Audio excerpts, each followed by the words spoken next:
うーん、図面というか、設計図、設計図、デザイン案、そういったものは、どんな感じですか的な、ニュアンスのコメントがあった気がしたので、大まかですけど、僕の一例をね、述べますけど、正直、あまり当てにならないと思います。よくね、木彫りを教える人たちっていうのは、やっぱり設計図をきっちり書いて、で、それ通りに彫っていくみたいな感じが王道だと思うんですけど、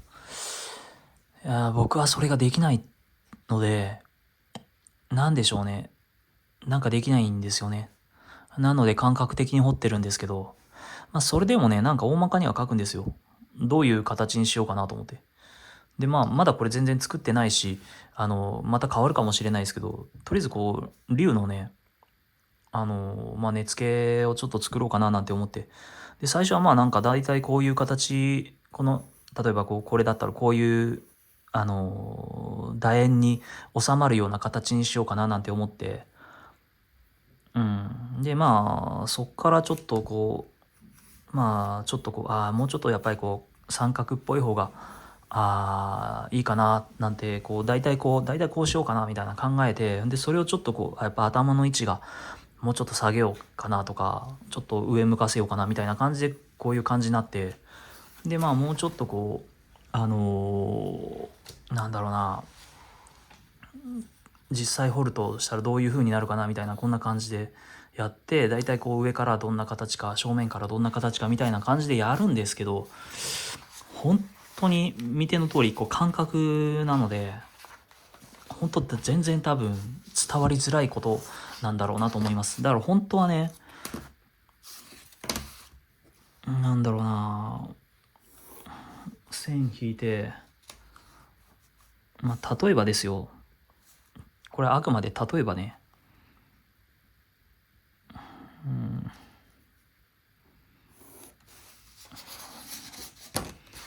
うーんと栗で言えばですよ、栗でちゃんとねこれでかいな、でかいけどいいか。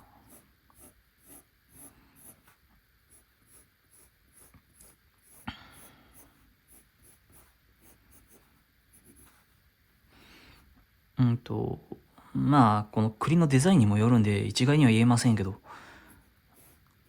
この長さとかね、この長さを定めておいて、んでこの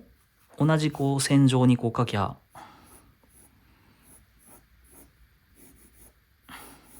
ちょっと下手ですけど、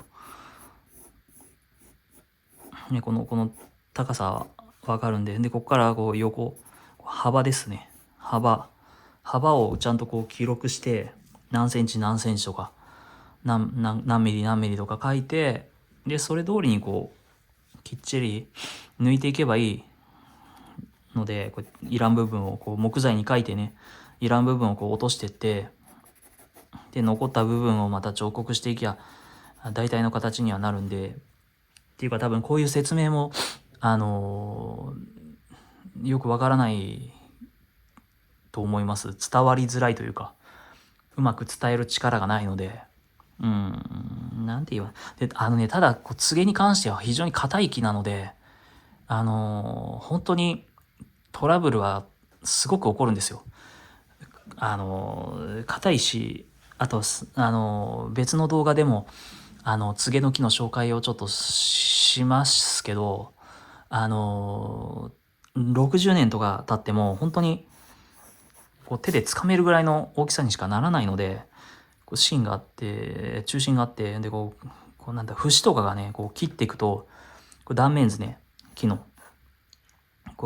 年輪があって、なんかね、やっぱり節とかね、なんか出てくるんですよね、これ。で、使える部分限られるんで、大きな木じゃないので。だから、臨機応変にしていかなきゃいけないので、本当に特に今現状、では木をより襟好みするほど良い木材がいっぱい手に入る良い柘植の木が手に入る環境じゃないので、やから何ですか、臨機応変にしていくねって途中でこういうのが出てきたら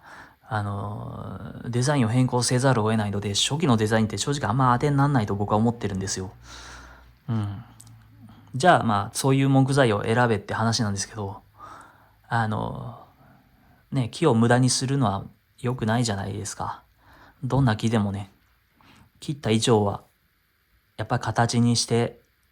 持ち続けるようなね、根付けに仕上げてあげたいじゃないですか。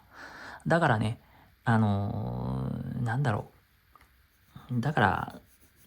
それもあってね、僕はあんまり設計図ってやつは書かないんですよ。型紙みたいなね。だから大まかなデザインを書いて、で、だいたい縦横のサイズだけ決めといて、あとはまあ臨機応変にこう削っていくっていうのがね、僕のまあ正直やり方なんですよね。だからね、これは本当にこの分野に関しては僕はもうこのこう設計図を作って教えるっていう分野に関してはもう本当に能力がゼロなので、あまりだからね、こうなんか正直あんまり参考にはなってないんだろうなとは思うんです、僕のやつはね。だからちゃんとしたこうレクチャーする動画っていうのはあんまないんですけど、ただねメイキングだけ見せてるだけのやつでしかないんですよね、僕の動画のほとんどはね。だからまあこう頻繁に質問してもらったりとかいろいろねそういうのでまあなんかの足しにしてもらえればなと思う次第です。ねえほんと硬いんですよ、柘植の木って。大きなねよく彫刻で使うような木とはまあ違うので、硬いからこそできることがあるのでね、だからまあ柘植を使用しているわけですけど、まあ本当にそんな感じなんですよ。意外と適当なんですよね、僕ってね。だから本当に感覚を大事にする感覚、あと目ですよね。だから設計図通り作りゃそれに越したことはないでしょうけど、さっきも言ったように木は生き物なので、特に柘植に関しては思う通りにいかないことの方が多いので、だからこそどんな環境でもここがおかしいなとかいう部分を発見する目を育てた方がいいかなと思います。で、さっきも言いましたけど、どんな木でも掘ってあげたいっていうね。無駄にはできないですからね。柘植の木っていうのは本当に木の宝石と呼ばれるほど貴重で、美しい、木です。ね。だからだからこそね、大事にやっていこうかなって思ってるわけです。とはいえまあ本当にものすごいちょっと無駄にしてしまいそうな作品ばかり作ってた時期はどうしてもね習い始めとかの時は多いんですけどね。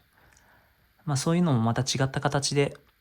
リメイクしていければななんて今はなんとなく思ってるんですけど、